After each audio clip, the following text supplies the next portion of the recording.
नमस्कार। आज की कहानी है प्रेम घन की छाया स्मृति, जिसके राइटर हैं रामचंद्र शुक्ल। आइए कहानी को शुरुआत करते हैं। मेरे पिताजी फारसी के अच्छे ज्ञाता और पुरानी हिंदी कविता के बड़े प्रेमी थे। फारसी कवियों की उक्तियों को हिंदी कवियों की उक्तियों के साथ मिलाने में उन्हें बड़ा आनंद आता था। वे रात को प्रायः रामचरितमानस और रामचंद्रिका घर के सब लोगों को एकत्र करके बड़े चिंताकर्षक ढंग से पढ़ा करते थे। आधुनिक हिंदी साहित्य में भारतेंदु जी के नाटक उन्हें बहुत प्रिय थे। उन्हें भी वे कभी कभी सुनाया करते थे। जब उनकी बदली हमीरपुर जिले की राठ तहसील से मिर्जापुर हुई, तब मेरी अवस्था 8 वर्ष की थी। उसके पहले ही से भारतेंदु के संबंध में एक अपूर्व मधुर भावना मेरे मन में जगी रहती थी। सत्य हरिश्चंद्र नाटक के नायक राजा हरिश्चंद्र और कवि हरिश्चंद्र में मेरी बाल बुद्धि कोई भेद नहीं कर पाती थी। हरिश्चंद्र शब्द से दोनों की एक मिली जुली भावना, एक अपूर्व माधुर्य का संचार मेरे मन में करती थी। मिर्जापुर आने पर कुछ दिनों में सुनाई पड़ने लगा कि भारतेंदु हरिश्चंद्र के एक मित्र यहाँ रहते हैं, जो हिंदी के एक प्रसिद्ध कवि हैं और जिनका नाम है उपाध्याय बद्री नारायण चौधरी। भारतेंदु मंडल की किसी सजीव स्मृति के प्रति मेरी कितनी उत्कंठा रही होगी, यह अनुमान करने की बात है। मैं नगर से बाहर रहता था। एक दिन बालकों की मंडली जोड़ी गई, जो चौधरी साहब के मकान से परिचित थे। वे अगवा हुए। मील 1.5 का सफर तय हुआ। पत्थर के एक बड़े मकान के सामने हम लोग जा खड़े हुए। नीचे का बरामदा खाली था। ऊपर का बरामदा सघन लताओं के जाल से आवृत थी। बीच बीच में खंभे और खुली जगह दिखाई पड़ती थी। उसी ओर देखने के लिए मुझसे कहा गया। कोई दिखाई न पड़ा। सड़क पर कई चक्कर लगे। कुछ देर पीछे एक लड़के ने उंगली से ऊपर की ओर इशारा किया। लता प्रधान के बीच एक मूर्ति खड़ी दिखाई पड़ी। दोनों कंधों पर बाल बिखरे हुए थे। एक हाथ खंभे पर था। देखते ही देखते यह मूर्ति दृष्टि से ओझल हो गई। बस यही पहली झांकी थी। जो मैं सयाना होता गया, त्यों त्यों हिंदी के नूतन साहित्य की ओर मेरा झुकाव बढ़ता गया। क्वींस कॉलेज में पढ़ते समय स्वर्गीय बाबा रामकृष्ण वर्मा मेरे पिताजी के सहपाठियों में थे।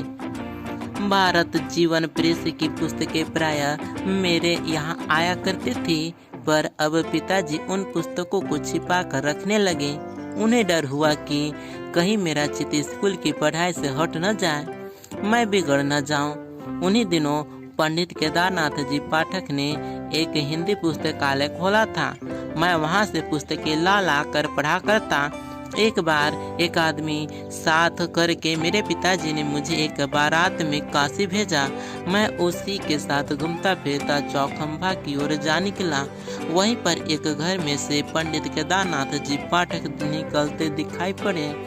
पुस्तकालय में वे प्रायः मुझे देखा करते थे, इससे मुझे देखते ही वे खड़े होकर वहीं खड़े हो गए। बात में मालूम हुआ कि जिस मकान में से वे निकले थे, वह भारतेंदु जी का घर था। मैं बड़ी चाह और कुतूहल की दृष्टि से कुछ देर तक उस मकान की ओर न जाने किन किन भावनाओं में लीन होकर देखता रहा। पाठक जी मेरी यह भावुकता देख बड़े प्रसन्न हुई और बहुत दूर मेरे साथ बातचीत करते हुए गए। भारतेंदु जी के मकान के नीचे का यह दृश्य हृदय परिचय बहुत शीघ्र गहरी मैत्री में परिणत हो गया। 16 वर्ष की अवस्था तक पहुँचते पहुँचते ही समवयस्क हिंदी प्रेमियों की एक खास मंडली मुझे मिल गई, जिनमें श्रीयुत काशी प्रसाद जी जायसवाल, बाबा भगवान दास जी हालना, पंडित बद्रीनाथ गौड़, पंडित उमाशंकर द्विवेदी मुख्य थे। हिंदी के नए पुराने लेखकों की चर्चा बराबर इस मंडली में रहा करती थी। मैं भी अब अपने को एक लेखक मानने लगा था।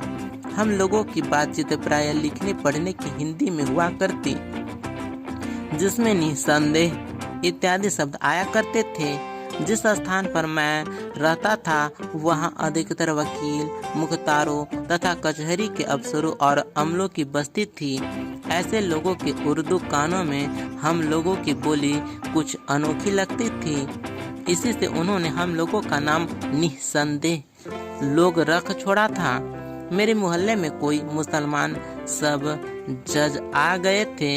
एक दिन मेरे पिताजी खड़े खड़े उनके साथ कुछ बातचीत कर रहे थे। इसी बीच मैं उधर आ निकला। पिताजी ने मेरा परिचय देते हुए उनसे कहा, इन्हें हिंदी का बड़ा शौक है। चट जवाब मिला, आपको बताने की जरूरत नहीं, मैं तो इनकी सूरत देखते ही इस बात से वाकिफ हो गया। मेरी सूरत में ऐसी क्या बात थी यह इस समय नहीं कह सकता। आज से 30 वर्ष पहले की बात है। चौधरी साहब से तो अब अच्छी तरह परिचय हो गया था। अब उनके यहाँ मेरा जाना एक लेखक की हैसियत से होता था। हम लोग उन्हें एक पुरानी चीज समझा करते थे। इस पुरातत्व की दृष्टि में प्रेम और कुतूहल का एक अद्भुत मिश्रण रहता था। यहाँ पर यह कह देना आवश्यक है कि चौधरी साहब एक खासे हिंदुस्तानी रईस थे।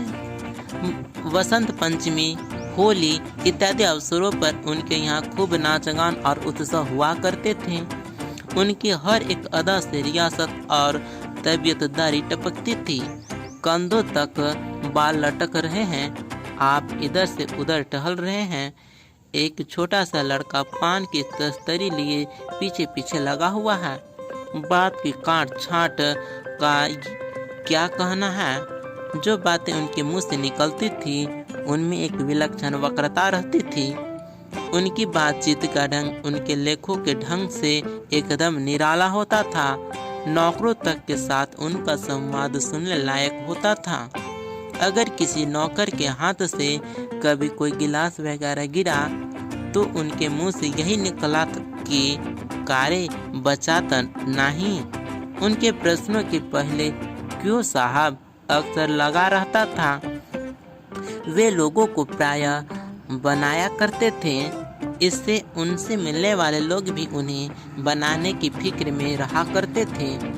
मिर्जापुर में पुरानी परिपाटी के एक बहुत ही प्रतिभाशाली कवि रहते थे, जिनका नाम था वामनाचार्य गिरी। एक दिन वे सड़क पर चौधरी साहब के ऊपर एक कविता जोड़ते चले जा रहे थे। अंतिम चरण रह गया था कि चौधरी साहब अपने बरामदे में कंधों पर बाल छिटकाए खंभे के सहारे खड़े दिखाई पड़े। चट कवित पूरा हो गया और वामन जी के नीचे से वह कवित ललकारा, जिसका अंतिम अंश था, खंभा टेकी खड़ी जैसे नारी मुगल लानी की। एक दिन कई लोग बैठे बातचीत कर रहे थे कि इतने में एक पंडित जी आ गए। चौधरी साहब ने पूछा, कहिए क्या हाल है। पंडित जी बोले, कुछ नहीं, आज एकादशी थी, कुछ जल खाया है और चले आ रहे हैं। प्रश्न हुआ, जल ही खाया है कि कुछ फलाहार भी पिया है। एक दिन चौधरी साहब के एक पड़ोसी उनके यहाँ पहुँचे। देखते ही सवाल हुआ, क्यों साहब, एक लफ्ज मैं अक्सर सुना करता हूँ पर उसका ठीक अर्थ समझ में न आया। आखिर घन चक्कर के क्या मानी है, उसके क्या लक्षण है। पड़ोसी महाशय बोले, वाह, यह क्या मुश्किल बात है। एक दिन रात को सोने के पहले कागज कलम लेकर सवेरे से रात तक जो काम किए हो सब लिख जाइए और पढ़ जाइए। मेरे सहपाठी पंडित लक्ष्मी नारायण चौबे, बाबा भगवान दास हालना, बाबा भगवान दास मास्टर, इन्होंने उर्दू बेगम नाम की एक बड़ी ही विनोदपूर्ण पुस्तक लिखी थी, जिसमें उर्दू की उत्पत्ति, प्रचार आदि का वृतांत एक कहानी के ढंग पर दिया गया था। इत्यादि कई आदमी गर्मी के दिनों में छत पर बैठे चौधरी साहब से बातचीत कर रहे थे। चौधरी साहब के पास ही एक लैंप जल रहा था। लैंप की बत्ती एक बार भभकने लगी। चौधरी साहब नौकरों को आवाज़ देने लगे। मैंने चाहा कि बढ़कर बत्ती नीचे गिरा दूं, पर लक्ष्मी नारायण ने तमाशा देखने के विचार से मुझे धीरे से रोक लिया। चौधरी साहब कहते जा रहे हैं, अरे जब फूट जाए तबे चलत आवा।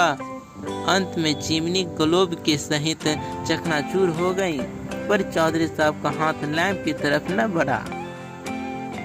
उपाध्याय जी नागरी को भाषा मानते थे और बराबरी नागरी भाषा लिखा करते थे। उनका कहना था कि नागर अपभ्रंश से जो शिष्ट लोगों की भाषा विकसित हुई वही नागरी कहलाई। इसी प्रकार वे मिर्जापुर न लिखकर मिर्जापुर लिखा करते थे, जिसका अर्थ वे करते थे लक्ष्मीपुर मीर समुद्र प्लस जा पुत्री प्लस पुर। इस प्रकार से यह कहानी यहीं पर समाप्त होता है। आपको यह वीडियो कैसा लगा हमें कमेंट में ज़रूर बताएं। मिलते हैं अगले वीडियो में। नमस्कार।